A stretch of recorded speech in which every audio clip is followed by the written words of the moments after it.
to discuss and complete. So I sent something like the efficiency of labor, the division of labor, and something like the advantages of division of labor. So this is a totally theoretical question. Of course, we have some material with us and the side headings. When you write, say, theory questions, like the last 2 units, that is 5th and 6th unit, it is totally theory. You cannot have any diagram or anything. So what you have to do, the starting point of the, the advantage or whatever may be, you can, మీరు ఏం రాయదలుచుకున్నా first number 1, 2, 3, 4 while writing like that, you underline it. That is important. Whether it is a side heading or not, the first point, some sentence, please underline. The second one, please underline. So that is a way of writing the examination, public examination. Some may have something like, say for example, labor, division of labor, increases the output, increases the efficiency, increases the, reduces the cost, increases the skills, something. Suppose side headings are not there, then you just write the, underline the first number 1 point, that's all. So, if the answer carries some side headings, it is okay. Otherwise, if there is no side heading, just underline the half of the sentence or whatever may be. You must make the evaluation, the value of your paper to see that you have given some points, so something like point wise. So అది మీరు జ్ఞాపకం పెట్టుకోండి తప్పనిసరిగా. Side headings ఉంటే అది underline చేస్తాం కంపల్సరీగా. ఒకవేళ లేకపోయినా సరే ఆ పాయింట్స్ ని కొంత పాయింట్ వరకు అండర్లైన్ చేస్తాం. అలాగనే మనకి క్వశ్చనింగ్ ఇచ్చేటప్పుడు what is labour, what is capital, what or maybe. So first చాలా మందికి మీకు కొంత అవగాహన ఉంటుంది, అది ఏం రాస్తుంటారో మీకు అనవసరం. ఫస్ట్ ఇంట్రడక్షన్, థియరీ గురించి నేను చెప్తున్నాను. We are in the last 2 units.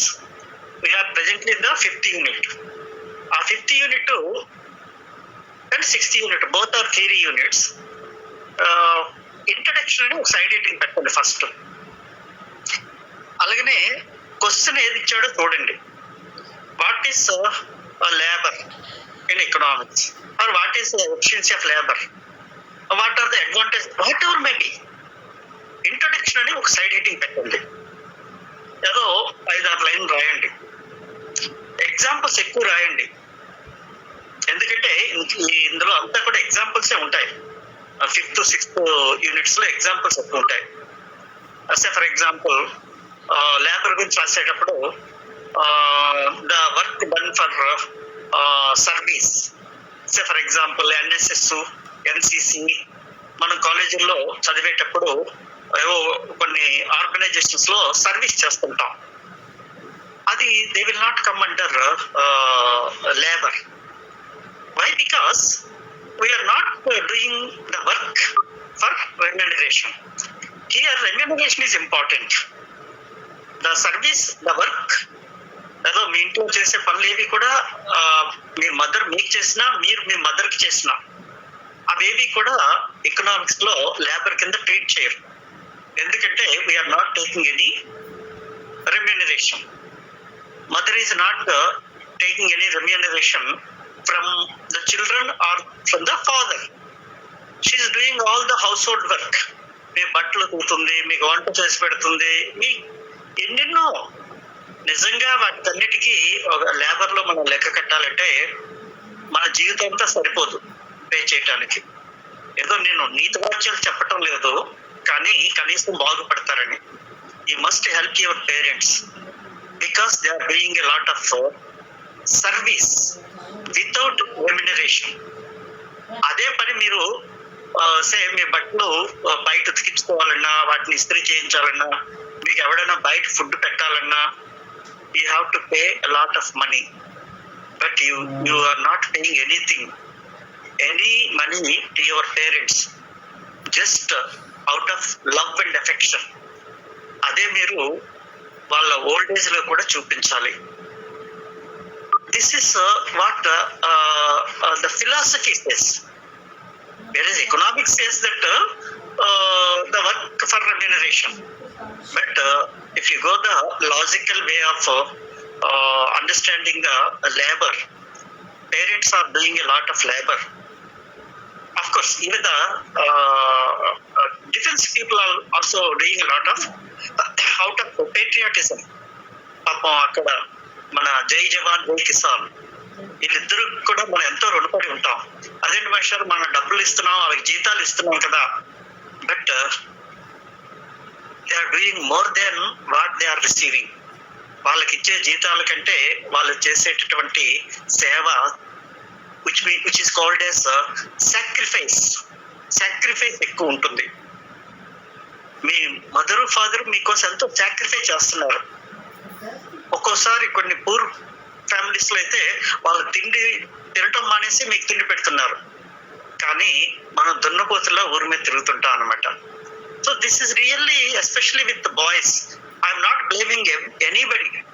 దయచేసి నన్ను అంటే ఎవరిని నేను బ్లేమ్ చేయట్లేదు, but the generation is like that. ప్రస్తుత యువత they are not caring for their parents because they feel that that is their duty. అది వాళ్ళ డ్యూటీ. మరి డ్యూటీ అంటే ఏంటి? డబ్బులు ఇవ్వాలి. డ్యూటీ అంటే వర్క్ అంటే కొంత డబ్బులు ఇవ్వాలి. నువ్వేమి ఇవ్వట్లేదు కదా. So it is not their duty, it is a sacrifice without any remuneration which will not come under the purview of labor in economics. ముఖ్యంగా ఆడపిల్లలు కానీ మగపిల్లలు కానీ మీరు దయచేసి మీ పేరెంట్స్ ని గౌరవించండి. వాళ్ళు చేసే పనిలో కొంత సాయం చేయండి. ఎందుకంటే మీకు ఇప్పటి వరకు వాళ్ళు చాలా సర్వీస్ చేశారు without remuneration. If it is with remuneration you have to pay lot of money. Okay, అది పక్కకు పెట్టేద్దాం. ఊరికనే కాస్త మంచి మాటలు చెప్పుకుందామని ఆ విషయాన్ని మీతో షేర్ చేసుకున్నాను. But you have to understand. Coming to the division of labour గురించి నైట్ మీకు పంపించాను. అక్కడ ఎవరి దగ్గరైనా ఒకవేళ ప్రింటెడ్ కాపీ ఉన్నదా, ఎవరి దగ్గరైనా ఇప్పుడు ప్రజెంట్ అయిన వాళ్ళ దగ్గర నేను నిన్న పంపించిన ప్రింటెడ్ కాపీ ఏదైనా ఉందా? అక్కడ సింపుల్, కాంప్లెక్స్, టెరిటోరియల్ 3 ఉంటాయి. అది ఒక్కసారి మీనింగ్ చెప్పండి, మీకు ఈజీగా అర్థమయ్యేటట్టు చేస్తాను. Simple division of labour. Occupational division like carpenter, taxman, revolver, etc. and facility is Manasa, I can understand. So, simple division of labour అంటే మనకు కావలసిన అవసరాలని, అంటే man born with lot of desires. ప్రతి ఒక్కడికి కోరికలు ఉంటాయి. మానవాళికి కావాల్సినటువంటి ఆ డిజైర్స్ ని, వాడికి కావాల్సిన అన్ని వస్తువుని వాడు ఒక్కడే తయారు చేసుకోలేడు.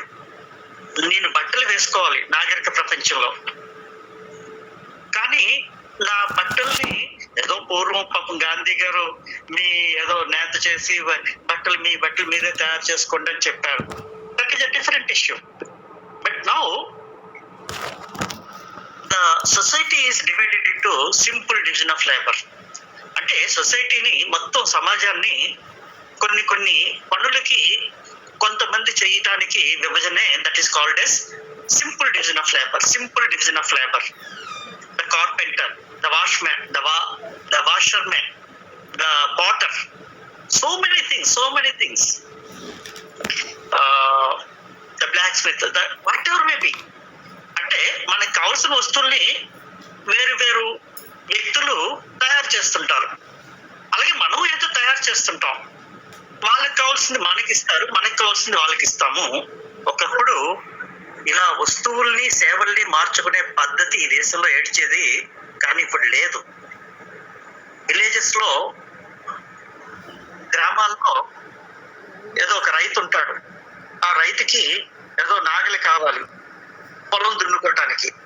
అది ఆ ఊర్లో ఒక కమ్మరి ఉంటాడు. వాడేమో ఆ నాగలి అవి చేసి ఇచ్చేవాడు. మరి కమ్మరికి ఫుడ్ కావాలి. రైతు ఏదో సంవత్సరానికి ఓ బస్తా ధాన్యం ఏదో ఇచ్చేవాడు. ఈ పద్ధతి ఇచ్చేది ఒకప్పుడు. మొత్తం విలేజెస్ అన్ని నాశనం అయిపోయాయి, అది వేరే విషయం. అంటే అర్థం ఏంటంటే, అందులో ఎకనామిక్స్ ఏంటంటే, that is called as simple division of labour.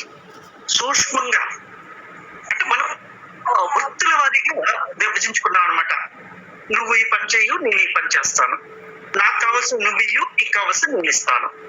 అలా విభజించుకున్న సమాజం నేడు దౌర్భాగ్యం ఏంటంటే కుల వ్యవస్థకి దారి తీసింది. నిజానికి పుట్టుకతో కులం అనేది లేదు. కులం అనేది ఎక్కడి నుంచి వచ్చిందంటే ఎకనామిక్ యాక్టివిటీస్ అనమాట. అవి ఎకనామిక్ యాక్టివిటీ అంటే ఆర్థిక కార్యకలాపాలు అనమాట. నేను బట్టలు నేస్తాను, నువ్వు కుండలు చేస్తావు, ఇంకొకడు కమ్మరి పని చేస్తాడు, ఇంకొకటి వ్యవసాయం చేస్తాడు. సో మీ అందరం కలిపి పంచుకుంటాం. వాడికి కావాల్సిన నేను ఇస్తాను, నాకు కావాల్సిన వాడిస్తాడు, నాకు కావాల్సిన బట్టలు వాడిస్తాడు, వాడికి కావాల్సిన తిండి నేను ఇస్తాను. ఇలాంటి పరిస్థితిని simple division of labour, which is called as the professional division or occupational division. అంటే దాన్ని వృత్తుల వారి శ్రమ విభజన అంటారనమాట తెలుగులో. అంటే వేరు వేరు వృత్తులు చేసుకొని ఆ వృత్తులలో వచ్చినటువంటి ఉత్పత్తిని అందరూ పంచుకుంటూ అందరూ హ్యాపీగా ఉండేటటువంటి పద్ధతిని వృత్తుల వారి శ్రమ విభజన లేదా సింపుల్ డివిజన్ ఆఫ్ లేబర్ అని అంటారనమాట. ఓకే అమ్మా, మనస రెండోది చదవగలవా? ఇంకెవరైనా ఉన్నారా? Gayatri, complex division of labour.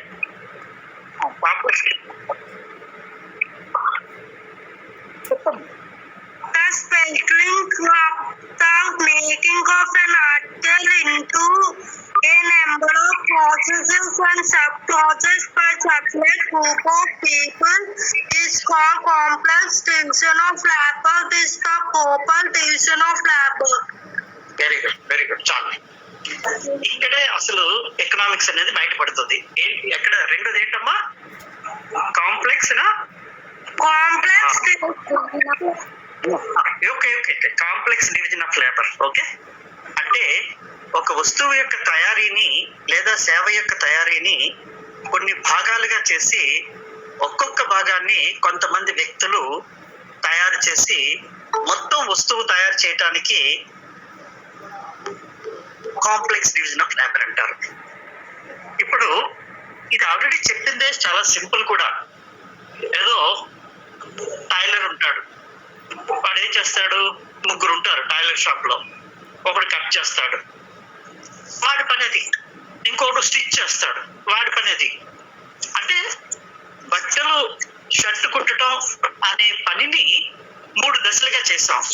ఒకటి కట్ చేయటం, 2 కుట్టడం, 3వ వాటి ఫినిష్ చేయటం, ఏదో కాజాలు గుండీలు బటన్స్ అయ్యి వేయటం.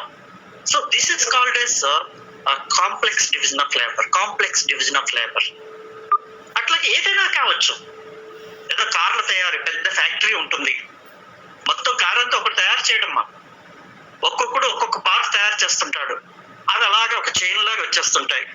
అట్లాగే ఎలక్ట్రానిక్ ఇండస్ట్రీ, ఏదో సెల్ ఉంటుంది, ఒక 50 మందో 60 మందో కూర్చుంటారు వరుసగా, ఒక బెల్ట్ లాగా ఉంటుంది.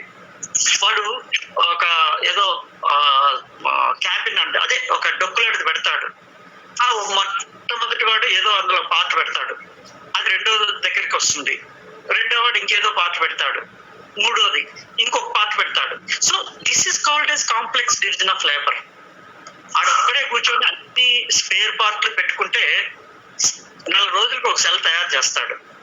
కానీ ఒక 50-60 మందికి ఆ భాగాలను ఇచ్చి ఒక్కొక్కరిని ఒక్కొక్క భాగం నింపమని లేదా తయారు చేయమని కనుక ఇచ్చినట్టయితే ఒక రోజుకి ఒక 10,000 సెల్లు తయారవుతాయి. ఒక్కడే తయారు చేయాలంటే నెలకు ఒక సెల్లే తయారవుతుంది.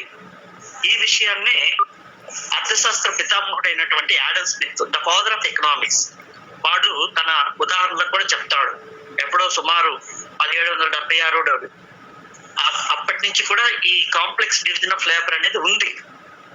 అంటే సింపుల్ గా చెప్పాలంటే dividing the production of a commodity or service into various parts or various stages, and each stage will be completed by different people, different labour, and finally the product will be completed. That is called as complex division of labor. Examples అన్ని ఎందుకు చెప్తున్నానంటే రేపు మీరు examples కూడా రాయటం ద్వారా, ఎందుకంటే theory కదా కాబట్టి ఎక్కువ చూపించాలంటే తప్పదనమాట. ఇలాంటి ఎగ్జాంపుల్స్ అన్ని రాయొచ్చు. ప్రతి దగ్గర ఎకనామిక్స్ లో అడ్వాంటేజ్ ఏంటంటే examples. I don't know much about the other subjects. కాకపోతే మీకు ఏదో కాంట్రాక్ట్ యాక్ట్ లో అదేదో కేసు ఉంటుంది, బి ఏదో ఇలా రాస్తుంటారు. అలాగే ఇక్కడ కూడా మనం కొన్ని ఎగ్జాంపుల్స్, ప్రాక్టికల్ ఎగ్జాంపుల్స్ ని రాస్తాం అనమాట. So that is called as complex division of labour. నేను చెప్పింది ఎవరికైనా అర్థం కాకపోతే దయచేసి you rise your voice and or otherwise you can ask me at any time. ఒకవేళ మీరు ఇప్పుడు మీకు ఏదో మీకు రాదని అందరూ అనుకుంటారని అనుకుంటే మీరు ఆ తర్వాత నన్ను దయచేసి అడగండి. ఇప్పుడు 2 రకాలైనటువంటి డివిజన్ ఆఫ్ లేబర్ గురించి చెప్తున్నాం. ఒకటి simple division of labour, 2 complex division of labour. మూడోది అమ్మ చదవక్కర్లేదు, చెప్పు కొంచెం. థర్డ్ ఏంటి సార్? నేను చదవనా సార్? శ్రావణి చదవమ్మా. Shravani. Territorial division of labour or localisation. Localisation of industries, localisation అంటారు దాన్ని. టెరిటోరియల్ అంటే ఒక ప్రాంతము, టెరిటోరియల్ అంటే ఒక ప్రాంతము, టెరిటరీ అంటారనమాట. So territorial division of labour ఆ లోకలైజేషన్ 2 ఒకటే. కంటిన్యూ అమ్మా. Specializing in శ్రావణి చదువుతుంది. ఆగు, శ్రావణి చదువుతుంది. Okay Shravani, go on. Shravani. Yes, sir. Specialization in a production of particular commodity in a certain locality, city or town is called territorial division of labor or localization. Very good, very good. So ఒక టెరిటరీలో, ఒక ప్రాంతంలో కానీ, ఒక town లో కానీ, ఒక రాష్ట్రంలో కానీ, ఒక దేశంలో కానీ, ఏదైనా కావచ్చు, అక్కడ ఈ టెరిటరీలో అక్కడ కొన్ని వస్తువులు ప్రాముఖ్యత పొందుతాయి అన్నమాట. They get popularity. బహుశా మీరు ఈస్ట్ గోదావరి, వెస్ట్ గోదావరి ఎవరు ఉన్నారో నాకు తెలియదు. ఏదో కాకినాడ చెప్తే ఇమీడియట్ గా మనకి ఏం జ్ఞాపకం వస్తుంది? Kaja. Very good. That is called territorial division of labour. అంటే అక్కడ ఏదో కోటయ్య గారు అనేది మొట్టమొదట ఏదో పుట్టారు. అతను ఆ స్వీట్ తయారు చేయటంలో దాంతో మొత్తం ఎవరు కాకినాడ వెళ్ళినా ఆ కాజా కావాలంటే కాకినాడే, ఆంధ్రప్రదేశ్ లో. అట్లాగే పూతరేకులు. This is called territorial division of labour. అంటే ఒక ప్రాంతంలో ఎలాగో ఒకలాగా, బహుశా అక్కడ ఏదో రా మెటీరియల్ దొరకచ్చు, లేదా ఆ లేబర్ దొరకచ్చు, లేదా ఆ టెక్నాలజీ అక్కడే మొట్టమొదటి పుట్టుండొచ్చు. ఏదైనా, ఏ కారణమైనా కావచ్చు. ఒక ప్రాంతంలో జాగ్రత్తగా వినండి, తెలుగులోని ఇంగ్లీష్ లో కూడా చెప్తాను. Wear the output of a commodity or service takes majority from an area or from a territory, it is called as a territorial division of labor.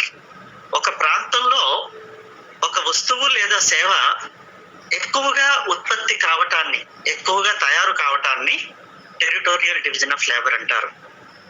ఇప్పుడు అంటే ఇప్పుడంటే లేదు, of course it is also continuing, that is a different thing. ఎవరైనా ఇదివరకు EAMCET coaching ఇలాంటివి అంటే గుంటూరు వెళ్ళిపోమనేవారు, ఎందుకంటే అక్కడ ఎక్కువ ఇన్స్టిట్యూట్స్ ఉన్నాయి. సార్ మీ వాయిస్ వినిపించట్లేదు సార్. బ్రేక్ వస్తుందా? ఓకే, సార్ ఇప్పుడు పర్లేదా? Yes sir. బ్రేక్ వస్తుందమ్మా? బ్రేక్ వస్తుందా పర్లేదా? పర్లేదు సార్. బాగానే ఉంది. Okay okay. సో ఒక ప్రాంతంలో ఇలా జరుగుతాన్ని మనం టెరిటోరియల్ డివిజన్ ఆఫ్ లేబర్ అని అంటాం అనమాట. బహుశా మీకు బాగా అర్థమై ఉంటుంది. ఏదో క్లాత్ ఇండస్ట్రీ, దీన్నే ఎందుకంటే లోకలైజేషన్ ఆఫ్ ఇండస్ట్రీ అని కూడా ఎందుకంటారంటే ఒక ఇండస్ట్రీ ఎక్కువ ఒక ప్రాంతంలో ఉంటాం. What is the difference between industry and firm? What is the difference between industry and firm? ఏమా చెప్పగలరా లేదా? చెప్పమ్మా.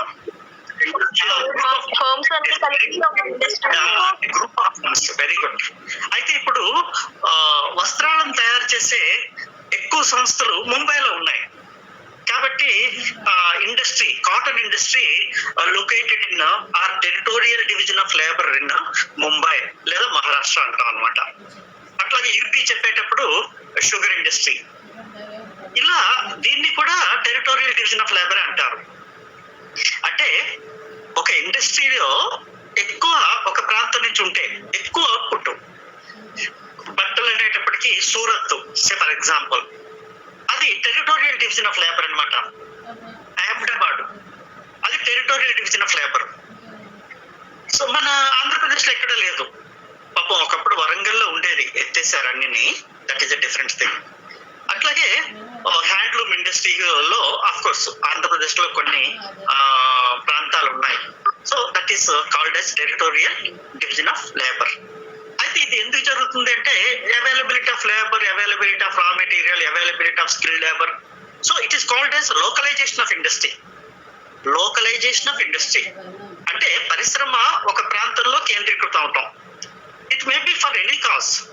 ఏదో మొట్టమొదటి అక్కడ ఒక మిల్లు వచ్చి ఉంటుంది, ఆ పక్కన ఇంకో రెండో మిల్లు వచ్చి ఉంటుంది, ఆ తర్వాత మూడోది, అలా వందల కొద్ది బట్టల మిల్లులు ఆ ప్రాంతంలో వచ్చేసాయి. దానికి తోడు అన్ని ఏదో ట్రాన్స్పోర్టేషన్, మార్కెటింగ్, బ్యాంకింగ్ ఇవన్నీ కూడా అక్కడికే వెళ్ళిపోతాయి అనమాట. That is called as territorial division of labour. So these are the meanings of division of labour. So ఇదంతా థియరీ పాటు మనం ఎక్కువగా మీరు చదువుకొని ఎక్కడైనా కొత్తగా ఏదైనా పాయింట్ ఏదైనా ఉంటే చెప్పండి. ఐ మీన్ అర్థం కాని పాయింట్ ఏదైనా ఉంటే అడగండి ఆ తర్వాత. ఇక అయితే ఒక చిన్న కాన్సెప్ట్ చెప్తాను. అది ఎందుకంటే మొనోపొలీ చెప్పేటప్పుడు మనకి యాక్చువల్ గా discrimination I mean what are the measures to control the economic concentration.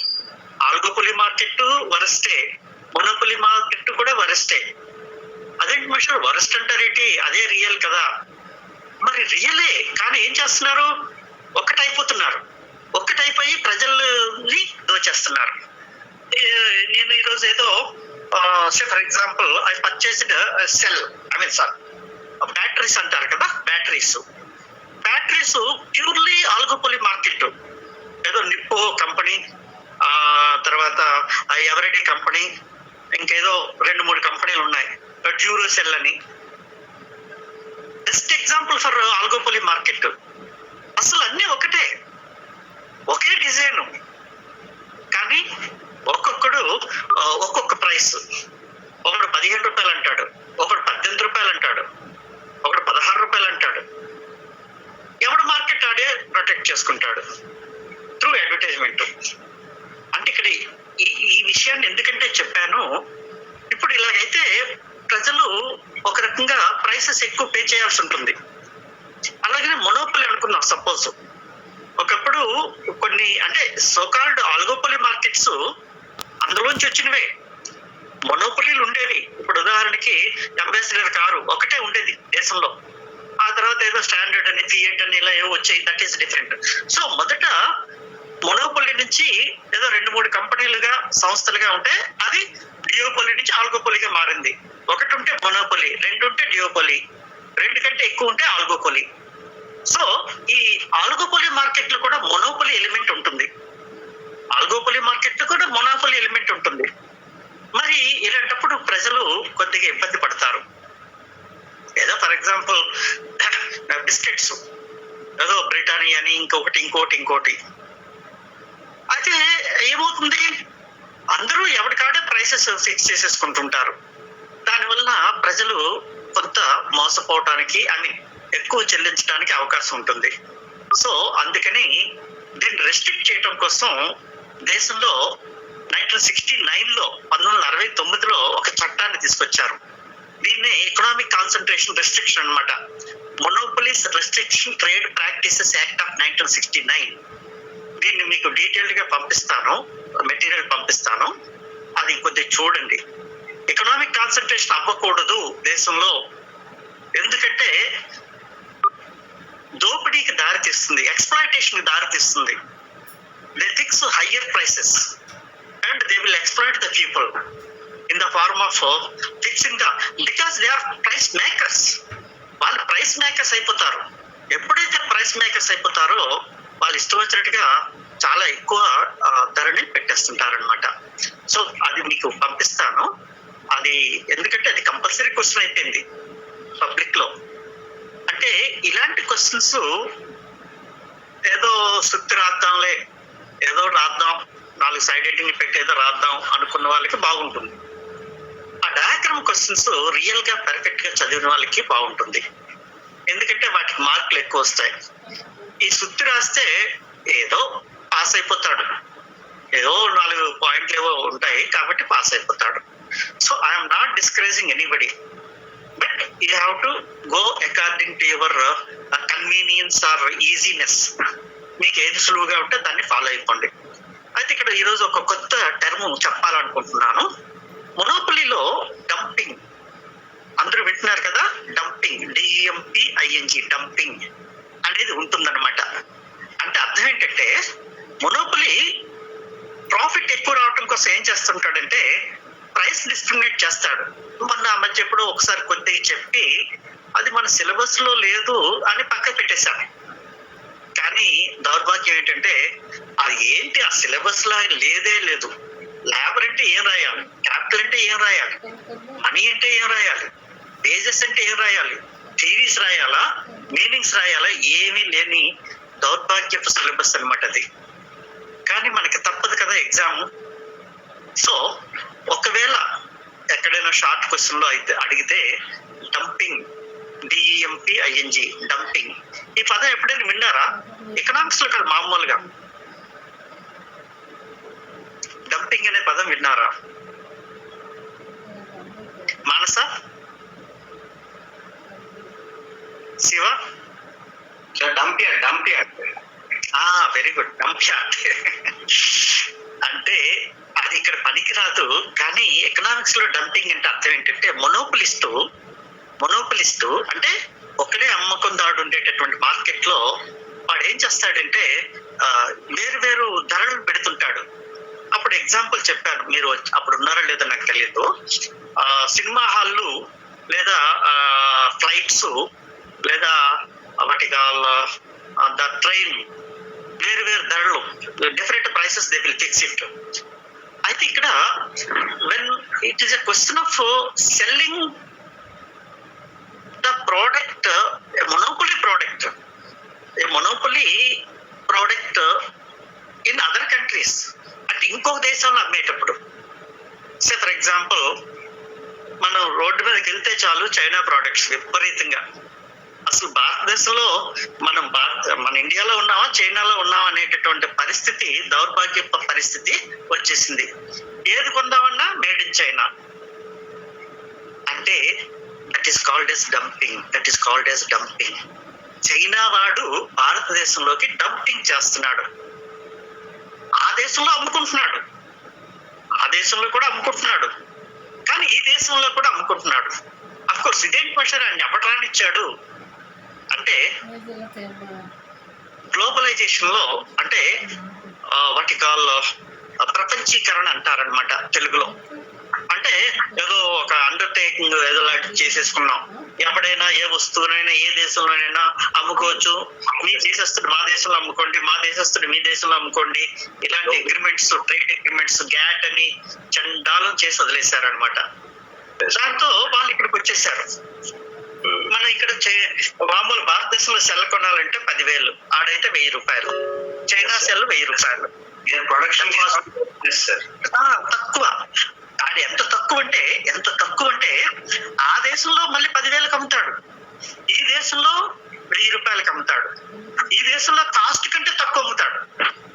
ఎందుకంటే ఈ దేశం మార్కెట్ వాడికి కావాలి. That is called dumping. The entire China market in the globalization, in the international trade, following dumping, which is unethical. అది 1,000 రూపాయలకి cell ఎలా తయారవుద్ది? అక్కడ 10,000కి అమ్ముకుంటున్నాడు, అక్కడ 9,000 లాభం వస్తుంది. ఇక్కడ నాకు నష్టం వచ్చినా పర్లేదు, even it is less than average cost, అయినా సరే నేను ఇండియాలో పడేస్తాను, తీసుకెళ్ళి చెత్తంతా పడేస్తాను. ఈ చెత్తంతా ఇండియన్స్ కొనుక్కుంటారు. అయితే దానివల్ల వాడికేంటి లాభం? వాడికేంటి లాభం? ఎక్కువ ఉత్పత్తి చేస్తాడు, ఎక్కువ 1 కోటి సెల్ తయారు చేస్తాడు. ఆడి దేశంలో ఎక్కువ ధరకి తక్కువ అమ్ముకుంటాడు, ఇతర దేశాల్లో తక్కువ ధరకి ఎక్కువ అమ్ముకుంటాడు. That is called as dumping. చెప్పమ్మా మనసా. అలా ఎలా అవుతుంది? ఎక్కువగా అక్కడ ఎక్కువ, ఇక్కడ తక్కువగా. మన దేశం నాశనం అయిపోవాలి అడిగి. అది ఆ దేశంలో పరిశ్రమలు మూతం పడాలి. ఆ దేశంలో పరిశ్రమలు, ఈ సెల్ ని తయారు చేసేటటువంటి కంపెనీలు నాశనం అయిపోవాలి, ఇవి డిఫీట్ అవ్వాలి. అది వాడి ఉద్దేశం. డంపింగ్ అంటే అవతల వాడు నాశనం అయిపోవటం. ఇప్పుడు చెత్తంతా తీసుకెళ్లి డంప్ యార్డ్ లో పడేస్తాం, మరి పాప చుట్టూ ఉన్న వాళ్ళు ఆ వాసన భరించలేరు కదా, మనకు అనవసరం, తీసుకెళ్లి అక్కడ పడేయటమే. అందుకే దాన్ని డంపింగ్ యార్డ్ అన్నారు. ఇక్కడ చైనాకి భారతదేశం ఒక dumping market. It is called as dumping market. అంటే అక్కడికంటే ఇక్కడ చౌక. నిజానికి అది ఆ దేశంలో ఖరీదే, కానీ ఇక్కడ చౌక. ఎందుకంటే ఈ దేశంలో మార్కెట్ ఆక్యుపై చేసి ఈ దేశంలో పరిశ్రమలు అభివృద్ధి చేయకుండా, అభివృద్ధికి అవరోధాలు కలిగిస్తూ మార్కెట్ ని పెంచుకోవటం కోసం చేసేటటువంటి ఒక యదవ పని డంపింగ్ అంటారు. అంటే ఇండియా ఇండస్ట్రీస్ ని లార్డ్ శ్రీలంక, శ్రీలంక మార్కెట్ అంతే ఇండియన్ ఇండస్ట్రీస్ డెవలప్ అవ్వకుండా చూడటమే ఆడే ఉద్దేశం అన్నమాట. అలాగే కొన్నాళ్ళకి ఏమవుతుంది, మనం చివరికి మనం మూసేస్తాం, మన ఇండస్ట్రీస్ అన్ని మూసేస్తాం. అదే ప్రస్తుతం భారతదేశంలో జరిగింది కూడా. కాకపోతే కొన్ని ఇంకా రాకుండా ఆపగలిగాం, that is a different issue. కాకపోతే మొత్తం టాయ్ ఇండస్ట్రీ అంతా కూడా డంపింగ్. భారతదేశంలో పాపం చిన్నపిల్లలు ఆడుకునేటటువంటి ఆట వస్తువులన్నీ కూడా చైనా వస్తువులే, అదంతా డంపే. అదే చిన్న టాయ్ ఉంటుంది, 5 రూపాయలు అంటాడు, 10 రూపాయలు అంటాడు. కానీ అదే మన ఇండియన్ మేడ్ టాయ్ అయితే 50 రూపాయలు అంటారు. ఎందుకు చిన్నపిల్లలు ఆడుకునేది 50 రూపాయలు ఎందుకు? ఈ చైనాది 10 రూపాయలు పెట్టేస్తే సరిపోతుంది కదా. This is because India is a poor country. పేదోళ్ళు ఎక్కువ, వాడికి ఈ చౌకగా దొరికితే చాలు, ఏదో ఒకటి అలా కొనేస్తుంటారనమాట. So this is what is అంటే మొనోపలీ మార్కెట్ లోనే అక్కడ అదే వస్తువు ఆ దేశంలో ఎక్కువ ధరకు అమ్ముతూ అదే వస్తువు ఈ దేశంలో తక్కువ ధరకు అమ్మటం ద్వారా ఎక్కువ మార్కెట్ ని ఏర్పాటు చేసుకుంటూ ప్రైస్ డ్యూయల్ ప్రైస్ అంటారు. అంటే 2 కొనడే విధానం. అక్కడ అమ్మనట్టు ఇక్కడ అమ్మొచ్చు కదా, అలా చేయడు. ఎందుకంటే వాడు ఈ Indian market is more valuable to him. So this is called as dumping. ఒకవేళ మీకు మనకి ఎక్కడో ఒక దగ్గర ఇది మనకి ఇంపార్టెంట్ టాపిక్, సో మనం కనీసం మీనింగ్ అర్థమైతే తప్పకుండా ఏదో కొంత ఎగ్జాంపుల్ ద్వారా రాయగలుగుతాం. Okay, then we will go with ఏదో మనకి డివిజన్ ఆఫ్ లేబర్ గురించి చెప్పాము, అట్లాగే ఎఫిషియన్సీ ఆఫ్ లేబర్ అది కూడా ఉంది ఇంపార్టెంట్ గా. జనరల్ గా మంచి ఎఫిషియన్సీ అంటే సామర్థ్యం అన్నమాట తెలుగులో. ఒక శ్రామికుడి యొక్క సామర్థ్యం దేని మీద ఆధారపడి ఉంటుంది? సింపుల్ గా చెప్పండి, లీవ్ అబౌట్ ఎకనామిక్స్. ఒక మనలో మంచి తెలివితేటలు అనేది దేని మీద ఆధారపడి ఉంటాయి?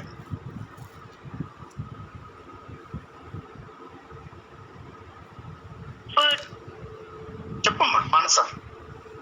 Water and food, sir. దేనివంటి? Water. Water and food. నాకు అర్థం కావట్లేదు. Milk and water, sir. అది కాదు నేను అనేది మనలో సామర్థ్యం. ఇది నువ్వు మామూలుగా అంటే ఏమో IQ, sir. IQ very good. తెలివితేటలు, స్కిల్స్ అంటే మనం మంచి కాలేజీలో చదువుకుంటే మంచి అనుభవం వస్తే అసలు బేసిక్ గా efficiency depends on the race అంటాడు. RAC రేస్, జాతిని బట్టి ఫస్ట్ బేసిక్ ఏంటంటే మన పేరెంట్స్ నిజాయితీగా ఉండి మంచి జాతిలో కనుక ఉన్నట్లయితే, for example if you don't mind, మనం డాగ్స్ తీసుకుంటాం. అనేక రకాల డాగ్స్ ఉన్నాయి, కానీ ఒక్కొక్క దానికి ఫేమస్. ఎందుకంటే ఆ జాతిలో ఆ లక్షణం ఉంటుందన్నమాట. ఇఫ్ యూ డోంట్ మైండ్, మన డిఫెన్స్ లో జాతిని బట్టి ఎఫిషియన్సీ నిర్ణయించి ఆ సపరేట్ రెజిమెంట్స్ పెట్టుకున్నారు. సో సిక్ రెజిమెంట్, పఠాన్స్, నేపాలీస్, భూటాన్, ఇలా ఏవో కొన్ని జాతులు మిలిటరీ పీపుల్ లో మనకి కనపడుతుంటాయి. ఆంధ్ర రెజిమెంట్ అనేది నాకు ఉందని నాకు అనుకోను, ఎందుకంటే వీళ్ళంత ఎఫిషియెంట్ కాదేమో. సో ఇది కూడా అంటే బేసిక్ గా ఒక వ్యక్తి యొక్క సామర్థ్యం అతడు పుట్టినటువంటి జెనెటిక్ లేదా రేస్ని బట్టి, ఫస్ట్ రేస్ని బట్టి ఉంటుందన్నమాట. ఏవో కొన్ని రేసులు చాలా పవర్ఫుల్ గా ఉంటాయి, అంటే సామర్థ్యం ఎక్కువగా ఉంటుంది. Even if you take for example in the world war, Germans, Portuguese, Dutch, even Afghanistan, వాళ్ళు కొంతమంది అయితే చాలా హైట్ ఉంటారు. అట్లాగే బ్లాక్ పీపుల్. సో మనం ఒలింపిక్స్ లో చూస్తుంటాం, అమెరికాకే గోల్డ్ మెడల్స్ వస్తుంటాయి, కానీ అది ఎవడో అమెరికన్ కాదు, అందరూ నల్లగా దున్నపోతుల్లా ఉంటారు. వాళ్ళు బ్లాక్ రేస్ అన్నమాట. ఆ రేసే వాళ్ళకి, ఆడు ఏమీ కాకుండా పరిగెత్తేస్తాడు, ఆడు మంచి హైట్ ఉంటాడు. ఏదో వాలీబాల్ లేదంటే ఇంకేది బాస్కెట్ బాల్ అయితే ఆ చివరి నుంచి ఈ చివరికి వేసేస్తుంటాడు, ఎందుకంటే ఆ పుట్టిన జాతి అటువంటిది. So this is very important. The race is one of the important factor for efficiency. అందుకే ఎస్పెషల్లీ డిఫెన్స్ పీపుల్ దగ్గర అంటే రిక్రూట్ చేసుకునేటప్పుడు ఫస్ట్ రేస్ అడుగుతుంటారనమాట. ఇఫ్ యూ డోంట్ మైండ్, కొన్ని రేసెస్ చాలా నిజాయితీగా ఉంటాయి, ధైర్యంగా ఉంటారు, తర్వాత తెలివితేటలు కూడా కొంత ఉంటుంది. So that is purely genetic, అంటే వంశపారంపర్యంగా లేదా ఆ జాతిలో ఉన్నటువంటి లక్షణాలను బట్టి ఉంటుందన్నమాట. So this is one of the important factor. Of course next education, IQ, మీరు చెప్పినవన్నీ కూడా వస్తాయి. వాడు ఏ కాలేజీలో, ఫర్ ఎగ్జాంపుల్ IIT, అండ్ ఏది క్వశ్చన్ అడగకుండానే ఉద్యోగం ఇచ్చేస్తారు. ఏదో వైజాగ్ ఏదో డొక్కు కాలేజీ పొమ్మంటాడు, గేట్ కూడా దాటినప్పుడు. ఎందుకంటే ఆ కాలేజీలో చదివిన వాళ్ళకి ఎఫిషియన్సీ ఎక్కువ ఉంటుంది, అక్కడ ట్రైనింగ్ ఎక్కువ ఉంటుంది, అక్కడ మంచి ఫ్యాకల్టీ ఉంటారు. So these are some of the important things for efficiency. So మనం వెరీ అన్ఫార్చునేట్. మన Indian labour efficiency world labour ఎఫిషియన్సీతో పోల్చేటప్పుడు ఎక్కువ తక్కువ.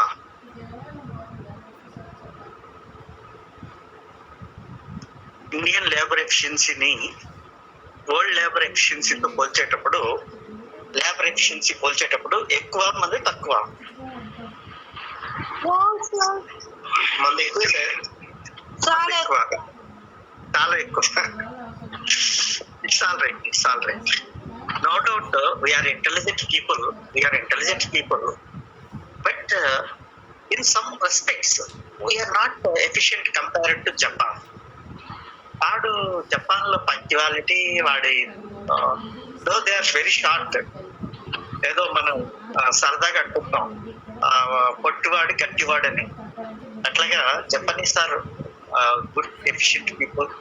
Germans also very good efficient people. Russians also very good people, but Indians also they are very good efficient people.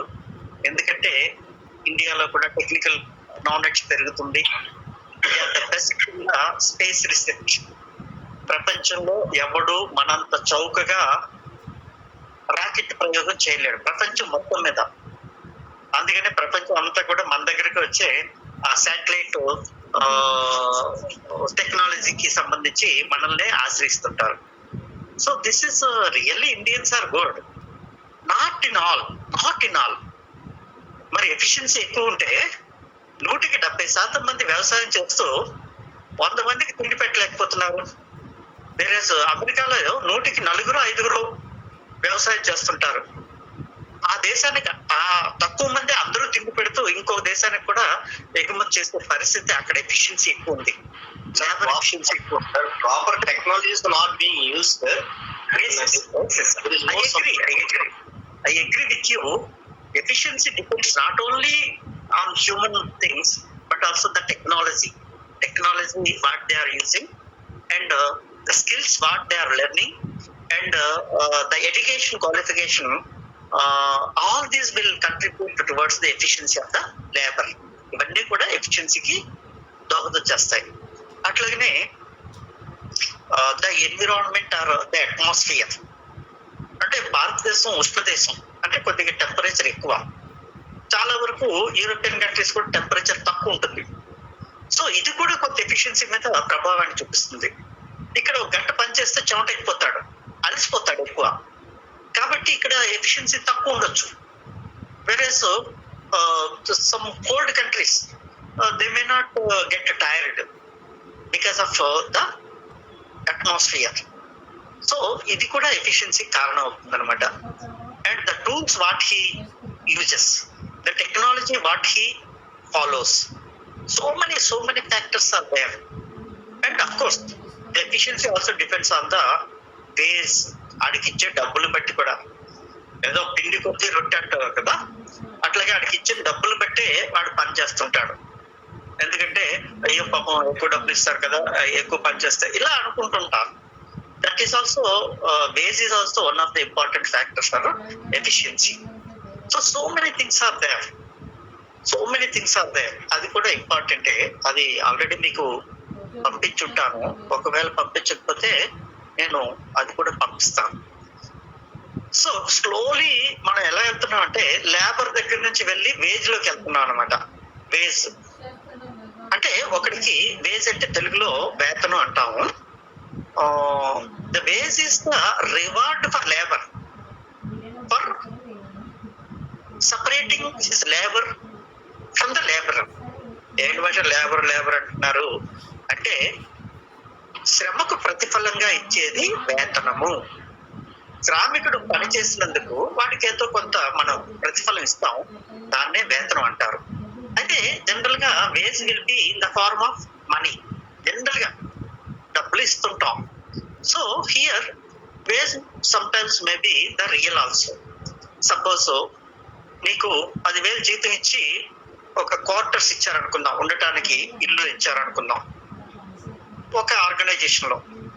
ఇంకొక organisation లో 15,000 రూపాయలు జీతం ఇస్తారు, కానీ క్వార్టర్స్ ఇవ్వరు. ఏది మంచి ఉద్యోగం? ఏది మంచి ఉద్యోగం? Sir, 15,000. 15,000 మంచి ఉద్యోగం. ఇక్కడ నీకు విశాఖపట్నంలో 5,000 రూపాయలకి మంచి హౌస్ దొరుకుతుందా? No, sir. అలాంటప్పుడు దాన్ని రియల్ వేజ్ అంటాం అన్నమా. సో అదేంటి పాపం, నీకు ఇల్లు దొరకదని 10,000 రూపాయల అద్దె ఇల్లుని నీకు ఫ్రీగా ఇస్తాడు అంటే నీకు 20,000 రూపాయలు వస్తున్నట్టు లెక్క. నీకు ఇక్కడ ఇల్లు ఇవ్వకుండా ఏదో డబ్బులు ఇచ్చేస్తాడు. సో ఇవన్నీ కూడా ఎకనామిక్సే.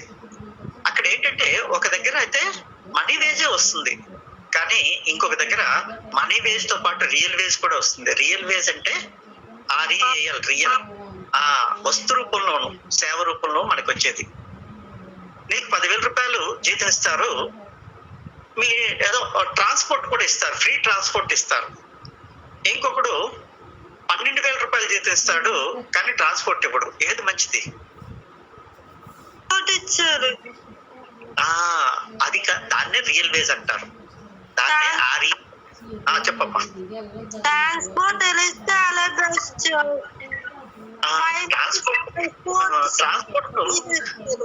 అదే రియల్ వేజ్ అంటారు, దాన్నే నిజవేతనం అంటారు. నిజవేతనం అంటారనమాట. అట్లాగనే నీకు క్వార్టర్స్ ఇస్తారు, ఫ్రీగా కరెంట్ ఇస్తారు, ఫ్రీగా వాటర్ ఇస్తారు. ఇవన్నీ కూడా రియల్ వేజెస్. మీ పిల్లలకి చదువు చెప్పిస్తారు. నీకు ఏదైనా ఆరోగ్యం బాగోకపోతే వాళ్ళ హాస్పిటల్లో నీకు మెడికల్ ఫెసిలిటీస్ ఇస్తారు. These are called as. ఇవన్నీ ఎఫిషియన్సీ మీద ఉంటాయి.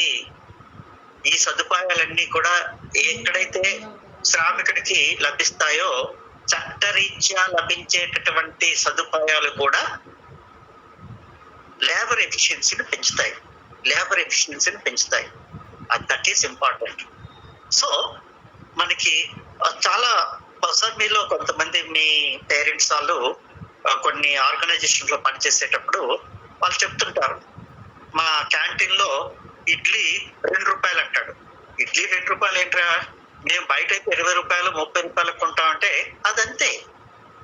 ఏంటంటే ఎఫిషియన్సీ అంటే మిమ్మల్ని అలా ప్రోత్సహించి మీకు మంచి సదుపాయాలు, క్యాంటీన్ సదుపాయాలని, క్వార్టర్ సదుపాయాలని, మెడికల్ ఫెసిలిటీస్ అని, ఎడ్యుకేషనల్ ఫెసిలిటీస్ అని, ఇలాంటివన్నీ కూడా చేసేటప్పుడు ఎఫిషియన్సీ పెరుగుతుందన్నమాట.